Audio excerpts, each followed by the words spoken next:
Hello, everyone, and welcome to another episode of the Body Wisdom Podcast. I am your host, Kiara Orbe, and here with my co-host, Gabby Barboza. And today on the show, oh my gosh, I'm so excited for today's guest, y'all, because I don't know, I feel like this is a subject that we haven't really touched, Gabby, but this is something that Gabby and I have our own personal experience with. And when we came across Mineral Shaman, aka Hamid, I was like, oh my gosh, someone's talking about this and has like an understanding of minerals. And I'm just like, mind blown. So cannot wait to get into the juice. But welcome, Hamid. How are you today? Thank you so much. I'm really, really well, and I'm happy to be here, and I'm loving the fact that these conversations are taking place. Mm-hmm. Yeah. So for those who are not familiar yet with your work, would you mind sharing a little bit about how you landed in this space? Oh my God. I'm sure that could go on for eons, but I guess Big like a question. condensed version. I have been in the healing arts for the last 15 years. Before that, I was an attorney, and before that, I went to music school. And throughout my life, I've been interested in alternative health. I guess that's the broad category of health that I reside in. And I never thought I'd be doing it for a living until about 10 years ago when I was teaching yoga and meditation. And I got really into some of the more indigenous traditions, studying in Thailand, many trips to Thailand to work in Thai old medicine, which is herbal medicine and body work, and then time in the jungle and time in the Andes with some of the indigenous traditions there, working with plant medicines. And more recently, getting more into minerals and trying to piece together some of the reasons that the traditions themselves are helpful, and then some of the reasons that people in our culture that are seeking out plant medicines aren't having the same results as maybe people a couple generations ago, or even the indigenous people. And I started to share a little bit of information about that, thinking there's going to be like 3 people in the world that are interested in these connections I'm drawing, and turns out there's more than 3. So here we are. Yeah, you have a big crowd, and it's so good to see all of these conversations as well. But an attorney, oh my gosh, I did not know that. Yeah, I was debating being an attorney or a doctor. I'm actually glad I went and became an attorney, because I would have just suffered for years as a doctor, Yeah. thinking, oh, I got to do this, I got to do this. But at least as an attorney, they taught us more analytical thinking. So I'm able to look at things and kind of peel apart the matrix more, without, I think the medical system teaches doctors how, what to think, not how to think. And so, yeah, it's all kind of part of the path. Yeah. I'm curious, did you have any like health issues per se, like any symptoms? I mean, I feel like we all have symptoms, but like, were there any like severe cases that you had? I've had a couple in my life. When I was 14, I started to just gain weight. And that's when I got into Paleolithic eating. And this is before there was even a term paleo. So talking like 1994, 1995. Wow. I didn't even know what to call what I was doing. I just called myself a hunter-gatherer, and everybody thought I was crazy. But it really did help me with some of the metabolic issues I was having. And then about 5 years ago, I had a string of stressful events in my life, a divorce and a death in the family. And I took a nosedive in my health, and I didn't know what was happening. It looked like heavy metal poisoning. It looked like chronic fatigue. It looked like everything that I now see with everybody else that I work with. And I kind of pieced together that I had lost all my minerals, especially my magnesium. And it wasn't until I finally got onto the root cause protocol that everything completely resolved. I'd kind of figured out most of the protocol on my own, just through trial and error. And so when I found it, I was thinking, oh, Morley, he's kind of like me, because I kind of got here in this roundabout way. And so I did have a big health journey just to get back on my feet after that stressful year. And now I'm in great health. I'm 42. I don't have any issues. here and there, I wish that I was in better shape, but it's because I'm now spending so much of my time in front of Zoom talking to people. I don't get as Exactly. much time to get out. Exactly. Yeah, I get that. I get that. Well, I want to kind of shift gears into our topic of the hour, which is plant medicines. And you shared that you've had your own personal experience with it. Were you actually like facilitating these journeys for others?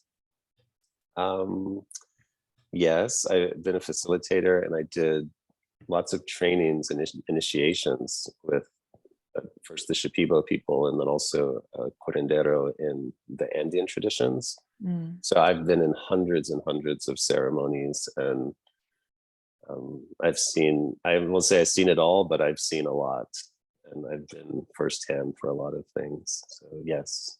Yeah, yeah. And what drew you to psychedelics in the first place?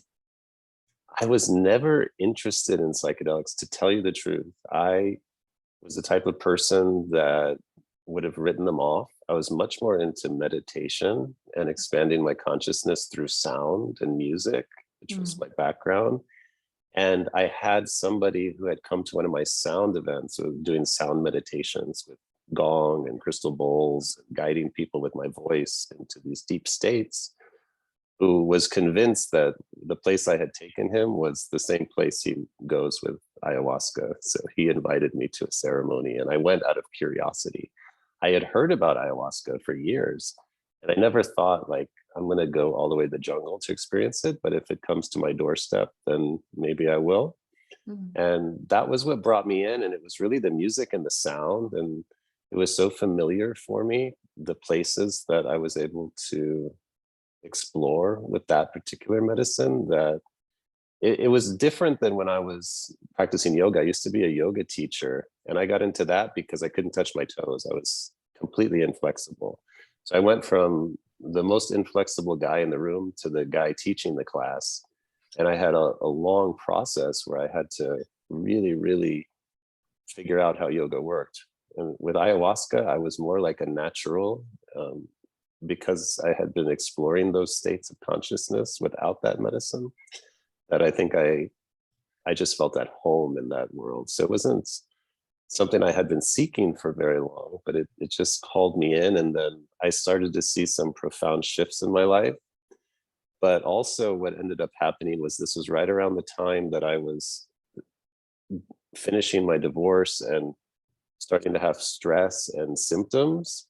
And I could not figure out if the symptoms were being helped by working with the plant medicines. For a long time, I thought plant medicine is my solution. And I went down this path of kind of changing my diet and adopting all these practices that were very foreign to my body. And I got sicker and sicker. And it wasn't until I had this kind of come to Jesus moment with myself, where I had to say, okay, the plant medicine is not helping you, Hamid. Like, if it was helping you, you would have been over all of these issues. You need to really reevaluate what the root cause of what's happening is.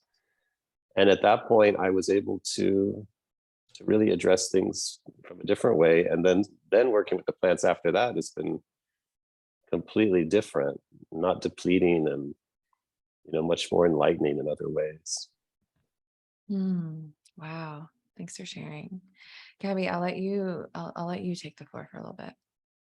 Yeah, that's kind of where I wanted to go too. On, you have spoken about how when you were starting to really not feel well, that you brought it up to your community, and you were essentially gaslit into, it's not the plant medicines, it's not the diet you're following. The dieta for ayahuasca is pretty intense, especially if you come from, I'm not sure if your background before that was eating animal protein, but at least in my experience, it was very intense to do the dieta. And then, and if anyone doesn't know, it's typically like not any animal protein. It's very different if you come from eating animal protein, but basically it sounds like that your experience, you were told it's not the plant medicine, it's not the diet, you just need to kind of go deeper.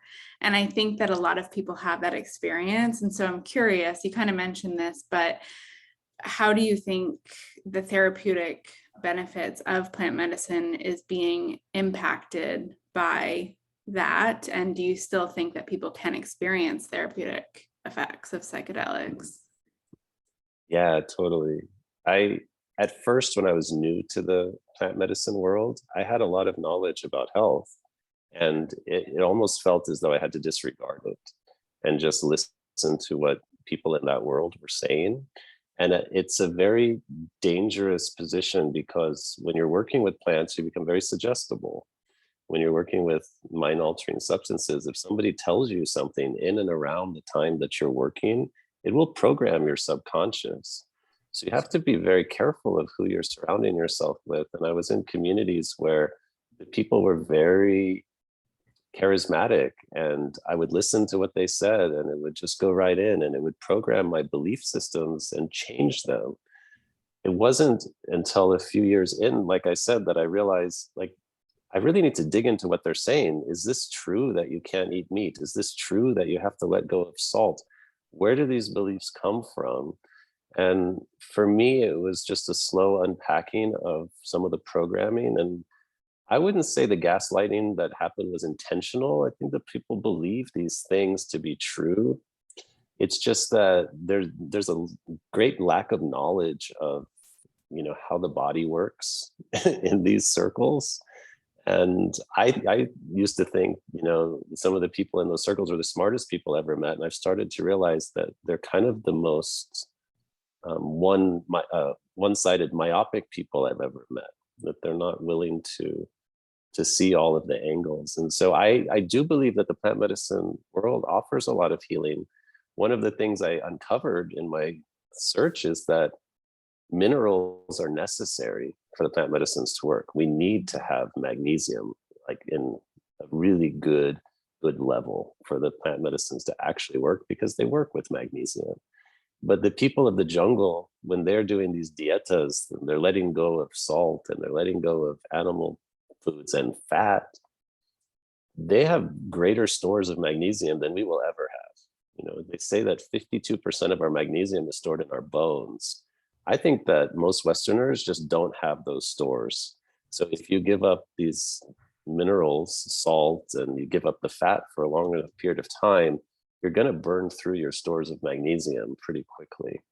Mm-hmm. And that doesn't happen to the people of the jungle, which can explain why some people have really amazing outcomes and some people don't. And for me, when I finally got my handle on the fact that I was incredibly magnesium and copper deficient, and I started to replenish, everything came back online, like, very quickly. And it could have been so simple for that community to come out and tell me right at the beginning, instead of telling me that, no, just keep working with the plants, more plants, more plants. They could have said, no, you need more minerals. And that would have saved me a couple of years of my life, probably searching for the answers. That's what's so crazy, is that when we come from Western cultures in the United States, we're so mineral deficient. And so having a one size fits all, when we don't have nearly the amount of capacity, as someone who grew up in such an enriched, mineral rich environment. Yeah, it's so interesting that you made that that connection. And the charismatic piece too. It's like, I had a similar experience, like the music just drew me in. The person that I was doing ayahuasca with, like, her voice was just like an angel, truly, like, as she was singing and ceremony and all of that. But there was this gut feeling that, okay, I have to still have a decision here on what feels best for my body and what my upbringing is. So yeah. Super interesting. Yeah. So it sounds like minerals are kind of like the missing piece in these spiritual communities. Is that kind of what can we come to that agreement, or is it, I'd love to hear your thoughts there. I I think it's an interesting phenomenon because there's different reasons people seek out the plant medicines. Some people are in excellent metabolic health. Everything's going right for them, and probably they have robust mineral status. And for them, it's a very different experience. But I have worked and just been around a lot of people who are filled with symptoms, and they're seeking plant medicines for healing, not just physical. You see the common things, autoimmune disorders, and all the things that you see as a health practitioner. Mhm. But you also see a lot of psychological strain, stress, and anxiety and depression. And so people are approaching the plant medicines from already a state that is depleted, Yeah. and dysregulated. Mhm. That's a very different type of situation than the traditions that came up around plant medicines were ever used to. The people of the jungle that have ayahuasca, they don't really have words for depression in their language, Mm. anxiety. They don't experience that. It's not to them, sort of like we view it as like a pharmaceutical medicine that's going to help people, fix their depression and their anxiety. That's not really what it is for them. And most of the time, it's an ally, and it's a little bit different, the relationship. But I have seen that people that come in already depleted, they have to do something different than what the indigenous traditions would say a lot of times. They really have to take a different approach if they're going to work with plant medicines. And the best approach I've found is something like the root cause protocol, or some kind of practice that works on their metabolic health and works on minerals. And then when they approach it from that angle with a different, I guess, a different makeup within their body and their psyche and a different approach to it, the effects are probably going to be more beneficial. Because I have seen people just fall off the cliff. They come in depleted and then more depleted and more depleted. And then what happens, it becomes a pattern. So a lot of it is just like, okay, we're going to have ceremony next month, again and again. And people can, it's like when your hair's growing, you don't realize it until later. You look back at a photo and things happen so slowly that, you might check in a year later and go, am I even better off now than I was before I started all this? It seems like, I don't know, that's sort of the experience that a lot of people have had. Yeah. And I think minerals are a piece of it. Mhm. I couldn't agree more. And I was on that end before, where I was not feeling well in my body. I was struggling with anxiety and depression, and I was looking for an answer. I was looking for something to heal me. And that was way before I knew that we had this innate healing wisdom within us. And sure, like there can be integration tools such as plant medicines. But I think what was really missing for me was a foundation and resiliency through nutrition. Like I think at the time I was fasting, I was doing keto, not nourishing my body as a woman in her reproductive years. So, thank God I was still eating animal protein though. that was there. But I was like many women I work with, who Gabby and I work with, we're like just so desperate, so dysregulated already. So we'll go to these extreme ends and kind of jump there and hope that that's the answer before we just simplify it a little bit. And I've always said that, like, I think health can be so simple. I mean, it's super nuanced. I don't think it's black and white, and there's so much that can go into it, but I think baby steps and simplicity are huge when you are trying to build up your foundation. So that's what really allowed me to feel better. It wasn't, and I'm thankful for my ayahuasca experience. I'm thankful for my psilocybin experiences, but I think when I started to see transformation, it was when I was going through the root cause protocol, and when after I became an NTP. Gabby and I are both NTPs, and really started to understand like ancestral foods, traditional foods that have existed in our culture for generations. Like, as you mentioned, like hunter gatherer, like that, going back to our roots, and that is spiritual too. And yeah, so thanks for sharing that. I'm curious how you feel about plant medicines. I don't know if you watched the Netflix documentary, How to Change Your Mind. Did you see that?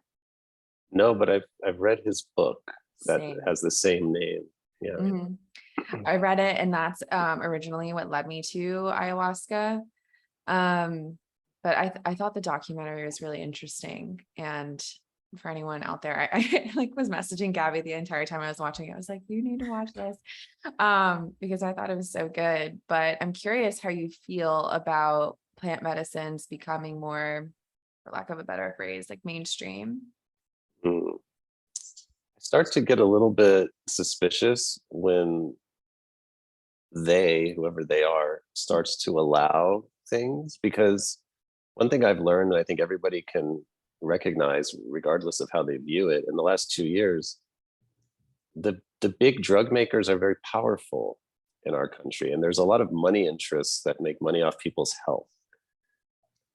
So if certain drugs are starting to be allowed, you have to understand that that's because the big pharmaceutical companies are wanting them to be allowed, because they have the power to shut it down. I've seen them do it in the last few years. They can shut down any drug they don't like, with just a few calls. So I start to wonder, why is it that psychedelics are on the table to become legal all over the world, maybe all over the country first?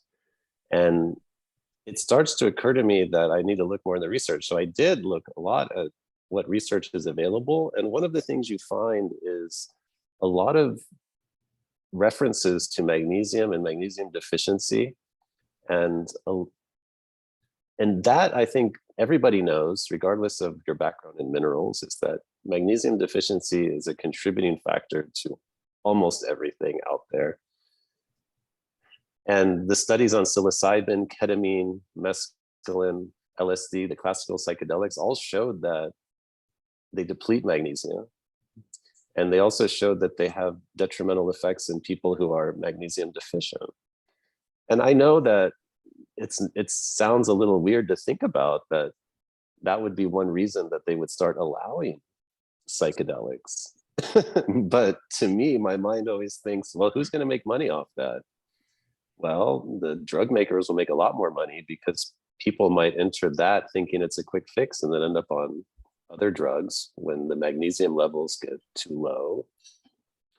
Or it might just be something that doesn't fix the problem. It could be just a repeat type treatment that is out there. And I don't know that that's the entire reason I have that suspicion, but I've been contacted by people who run big, investment funds, for instance, and they want to open up psychedelic therapy clinics and ketamine clinics. And to me, it's just a little bit too money hungry. So I always kind of look at it and I think there's something good about it.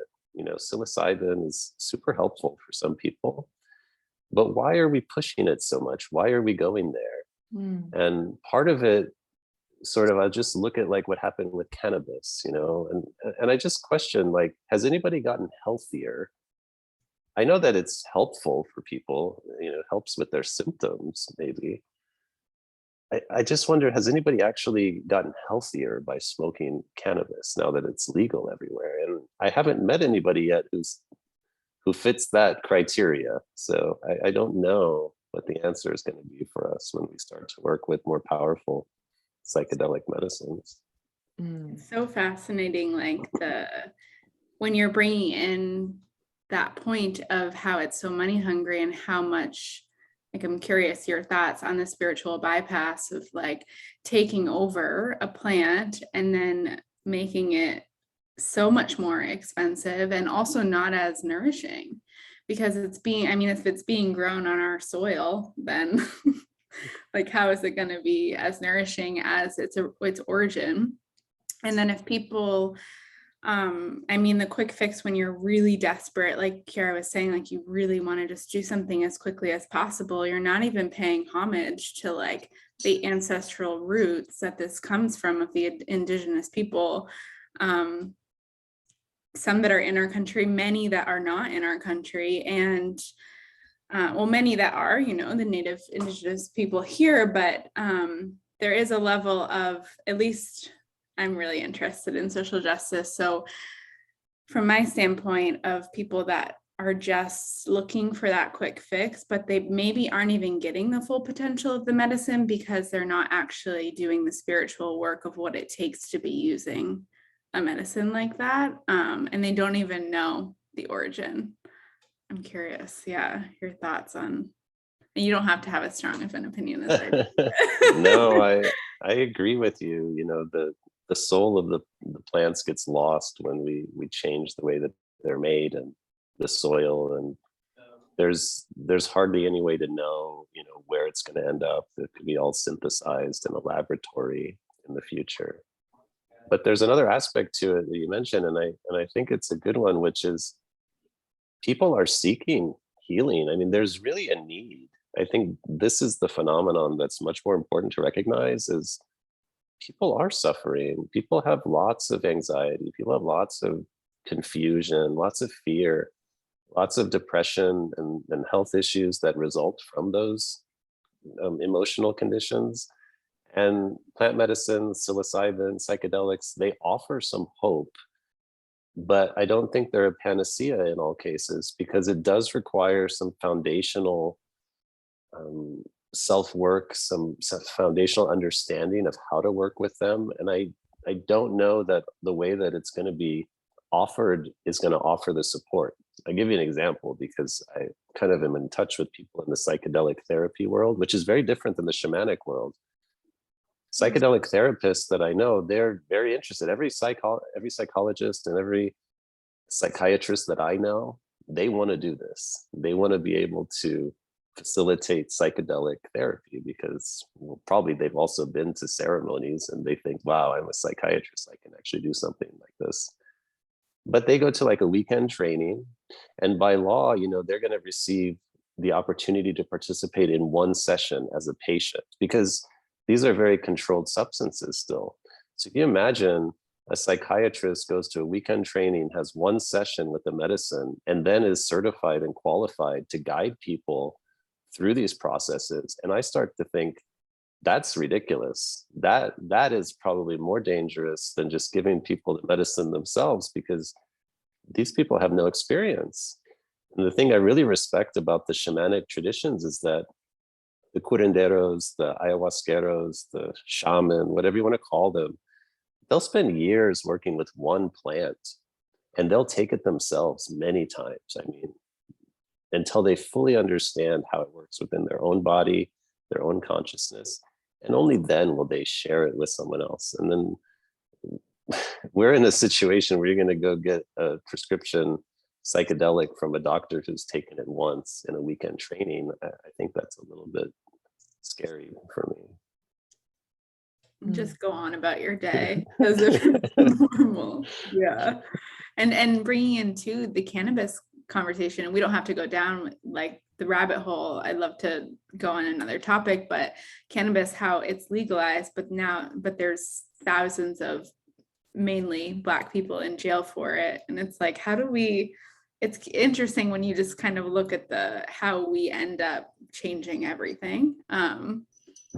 And yeah, the weekend training and then just facilitating that Monday.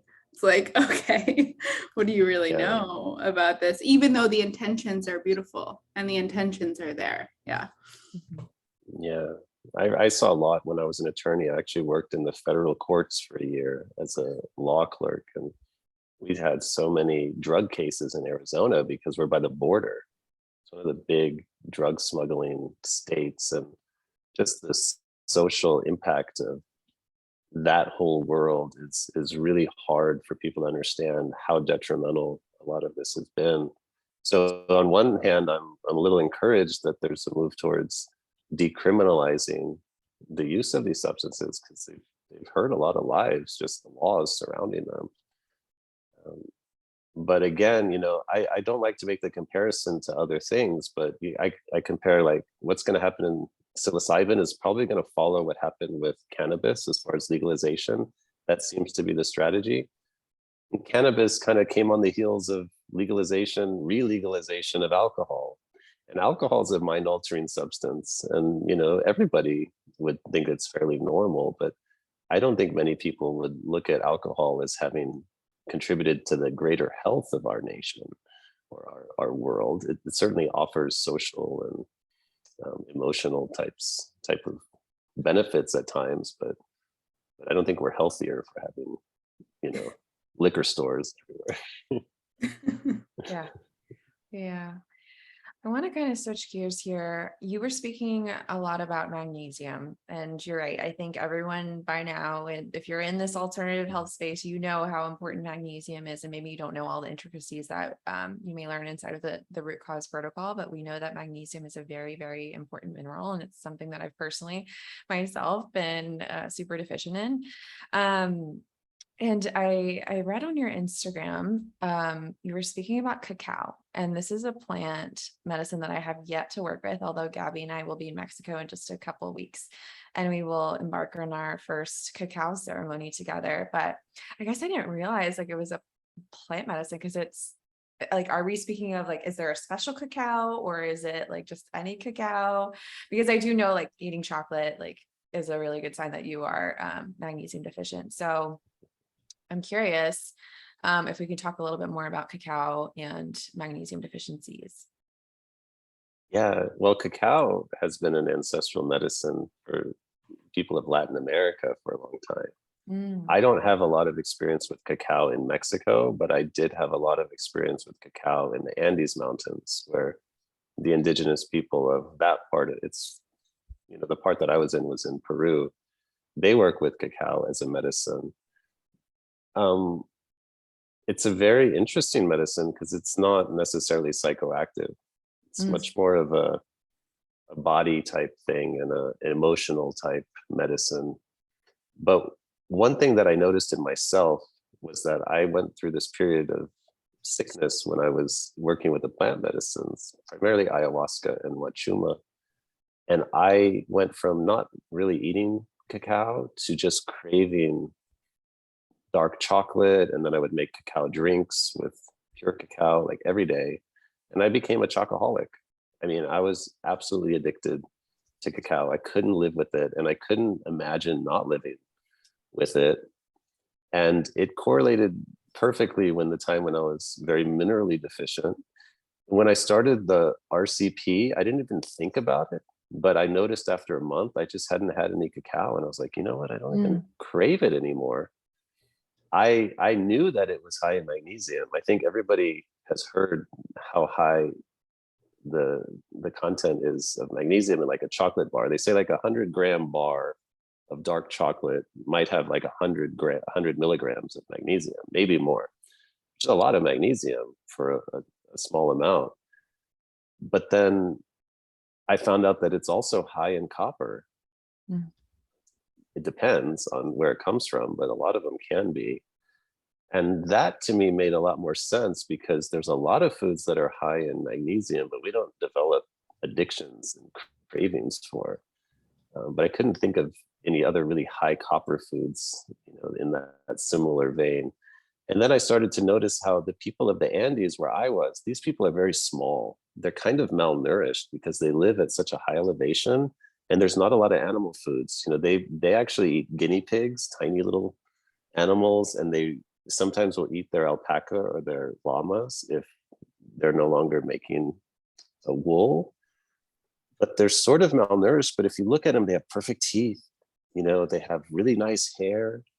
And you're like, where are they getting all of their copper? Where are they getting all of their magnesium and their nutrients? And you realize they eat a lot of chocolate mm, and they eat a lot of potatoes. That's where all the potatoes in the world were first cultivated, was up high.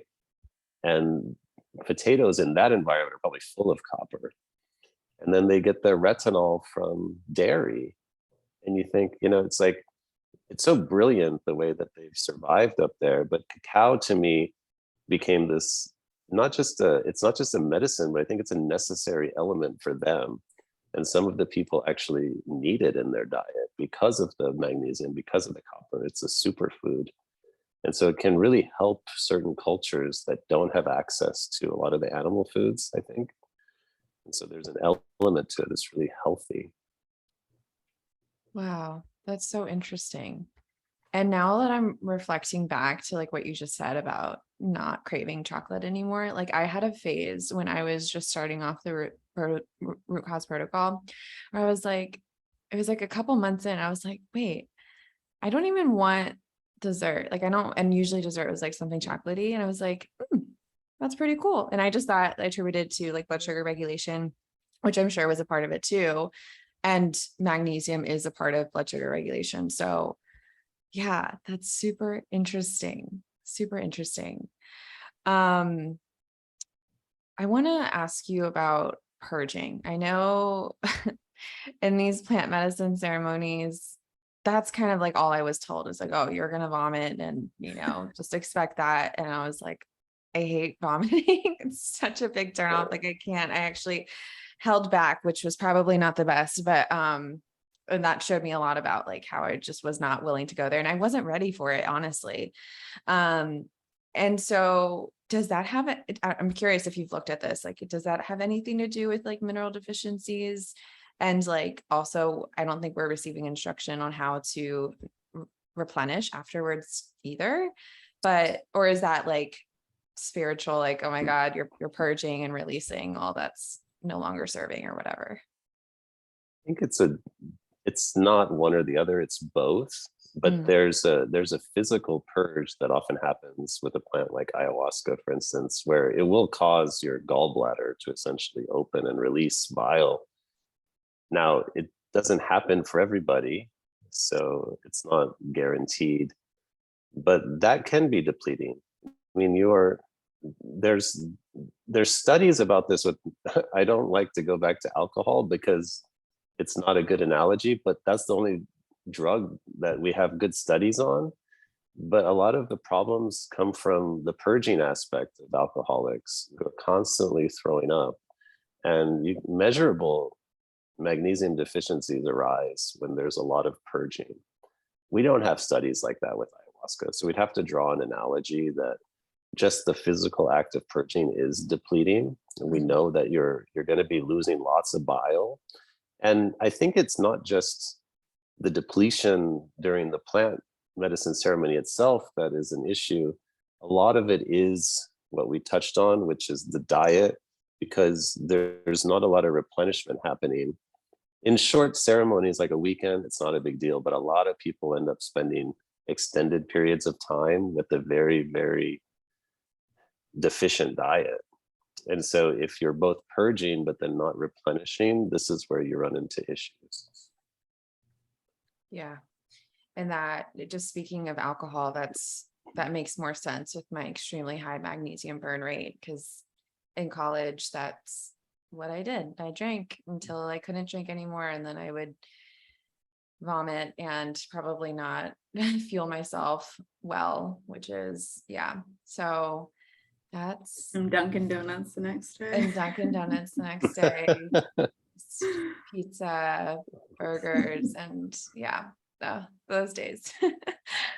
Wow. I don't miss those days. Yeah, don't miss those days at all. I would love to go back for a week, but like not experience any side effects, like just be able to experience it. But yeah, so crazy. I just like have zero interest. I don't know about you guys. I don't like, I'll enjoy a spirit like every now and again. I feel like that can be really nice, like with dinner, but I just don't have any interest in like drinking an absurd amount. Even sometimes I'm just like, I don't know, drinking sometimes just really turns me off. So I'd much rather do like a psilocybin ceremony. Yeah, Same. there was a time where I drank regularly because I was an attorney, and this was the common thing, was after work we just go drink. And there was a point actually that I hit where drinking didn't feel good anymore. And I now know that that's because I reached a state of magnesium depletion that I could no longer process the alcohol. And so this is also something that happens to to people sometimes. They can't drink anymore. And to me, that's like an informational learning point where you can say, okay, well, now I know why that is. Because there's the ethanol byproduct is, I think, acetaldehyde.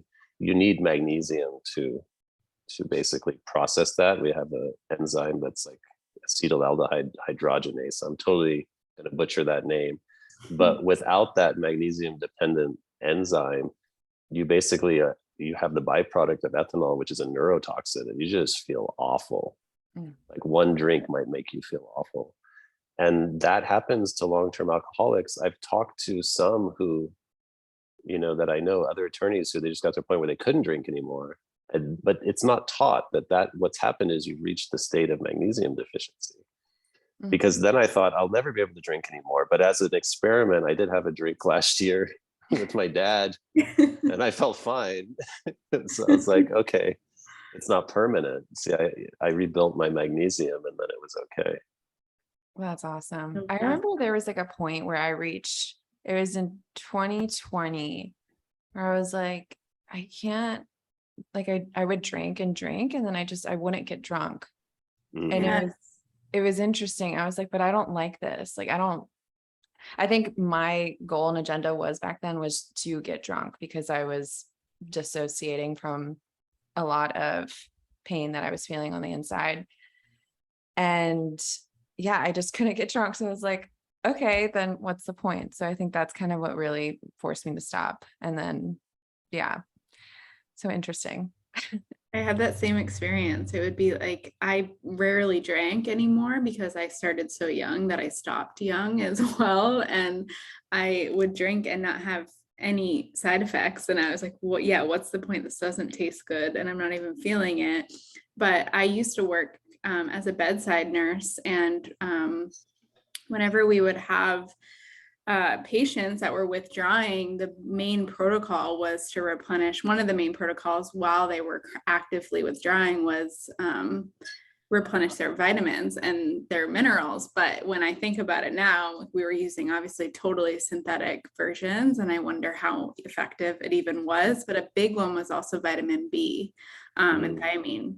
That was like it was an automatic protocol. And so yeah, it's so crazy to think that we reach this threshold and our body is super resilient until you no longer can handle it anymore. That's amazing. Yeah. And the relationship between B vitamins and magnesium too. Yeah.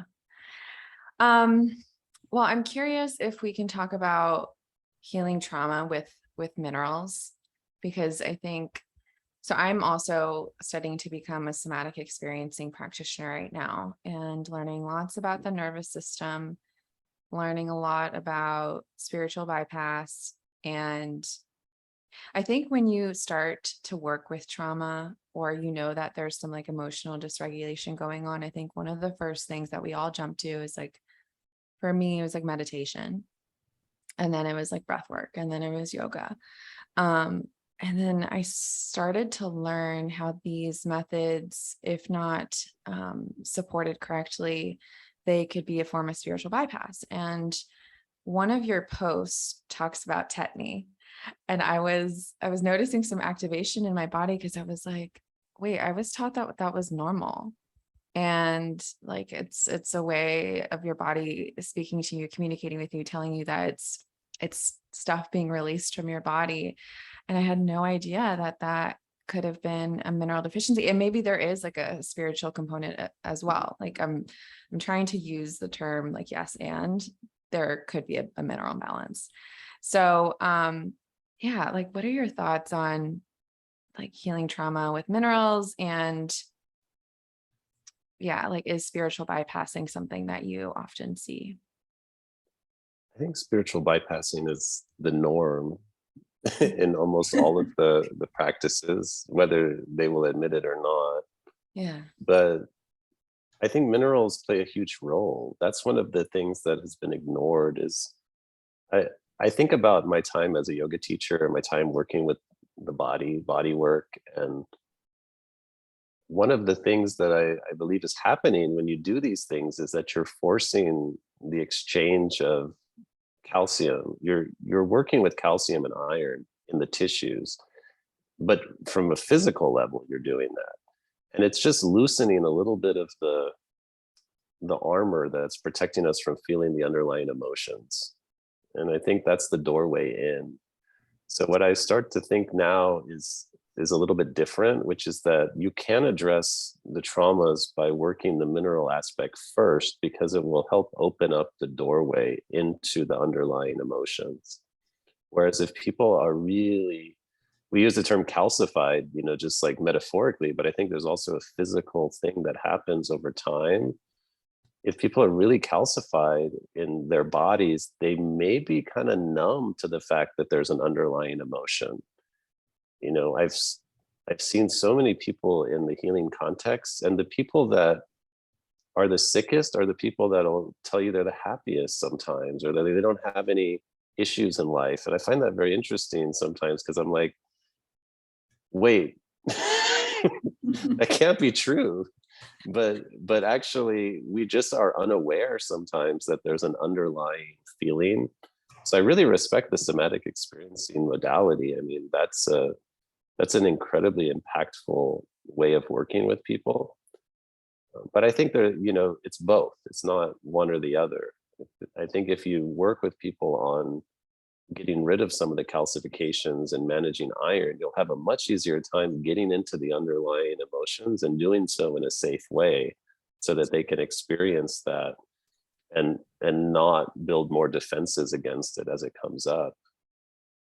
But I don't know. I mean, I think it's a beautiful combination of things you're doing there. Yeah.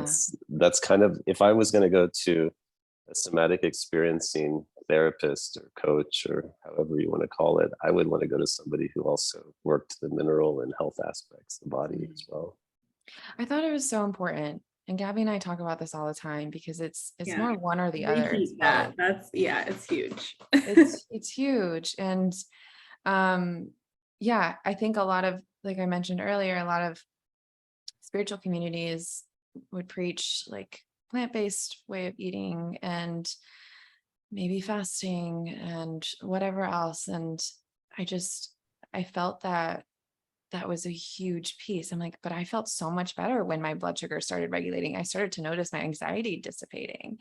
It plays a huge role in mental health. So, but then I was like, okay, but a lot of women I work with are doing all the right things, and I know there's more underneath all these layers. And so I felt like nervous system regulation and bringing that into practice was really, really important. So yeah. Yeah, I think it's all very important. It's a both. But I'm not sure what causes what anymore. Because I used to believe that the trauma was the cause of the traumatic event was the cause of further dysregulation. But there's people, I think there's a study you can look at from the armed forces, where they've just done surveys of people who are exposed to really traumatic events. And you would think that the majority of people would have PTSD type symptoms, but it's not true. Actually, most of the people do okay. It's just certain people that end up with really, really problematic loops that form. And I start to wonder, why did that happen for them? And maybe they were already on the verge of some kind of mineral imbalance. They were susceptible. And so the stress compounds, like you notice, like metabolically, and you get stuck. And so I don't know what comes first anymore. Well, I'm also like getting more and more into like intergenerational stuff too. Like, what was mom's health like? Like, I look at so many HTMAs with my clients, and they're like, whoa, like I don't know if I feel that bad or whatever, or I feel like I'm doing all the right things. I've been doing all the right things for a while, but there's also like, again, layers, and mom's health plays a big role. And then her mom's health. So grandma's health. It's crazy how not only trauma is passed down, but your mineral pattern, your iron, your hormonal imprintation, the status of your thyroid. There's so much that can be passed down to us. So having to really work through all these layers is not an overnight process by any means. No, that's huge. I think most doctors would think you're insane, but I'm with you, because I ask all my clients about whether they know about the pregnancy that their mother had with them, and complications at birth, and breastfeeding, and mother's diet. And Yeah. There's always patterns. I mean, you work with enough people, you start to see a very clear pattern emerge, which is that if they didn't have the ideal birth circumstance, then they have childhood illnesses. They take a lot of antibiotics, and they end up with adult illnesses. You know, throw in some Accutane when they're a teenager, and you've got a recipe for all kinds of chronic issues when they're older. And it all started because of just a mineral issue when they were born or before they were born. Mhm. Yeah. It's so interesting to think about really quick. Like I personally was actually breastfed till I was 3. And my know mom that. had, yeah, my mom had to be Cool. like, okay, which I think now, like, that's amazing. But growing up, I was like, wow, I was too old. But now I'm like, thank God. But my mom's stress level when she was pregnant and after the pregnancy was so high that it's almost like, thank God I was breastfed, because if I wasn't, then I wonder like how much worse off I would have been, because who knows how mineral rich her breast milk was, but I'm so glad at least I got it.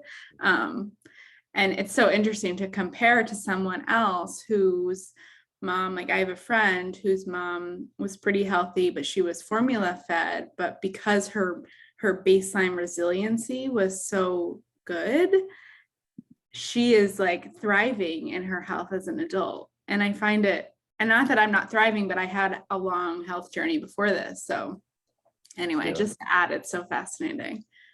It's interesting how everyone's system is so different. And that's why Yeah. we really can't compare like healing journeys. We have entirely different thumbprints, as Morley Robbins would say. It's yeah, each system is so different. So, and I think that's like also really beautiful to take note of, like, wow, I am so unique. So Yep. that was awesome. Well, we appreciate you coming on, Hamid. I don't think we have any other questions, right, Gabby? I think No, we're this all was set. so This is good. really good. Yeah. Yeah. And where can everyone keep up with you? And do you have anything in the works that you'd like to share? Yeah, no, thank you. I'm on Instagram, Mineral Shaman, or at Mineral Shaman, and my website is mineralshaman.com. This is all for my health stuff. I still do other things. I still work with sound. I teach people how to facilitate sound healing, sound meditation, and I do trainings for that as well. So twice a year, I do a live training in Arizona if people want to travel out, and I also have an online training that people can do anywhere. All of that information about my sound work is at my other website, which is just my name, hamidjabbar.com, HAMIDJABBAR. I couldn't come up with anything more clever. So I think that's it. You're it. So I love that. Perfect. We'll be sure to link all of that in the show notes. And to everyone listening, we hope you enjoyed the show. Until next time.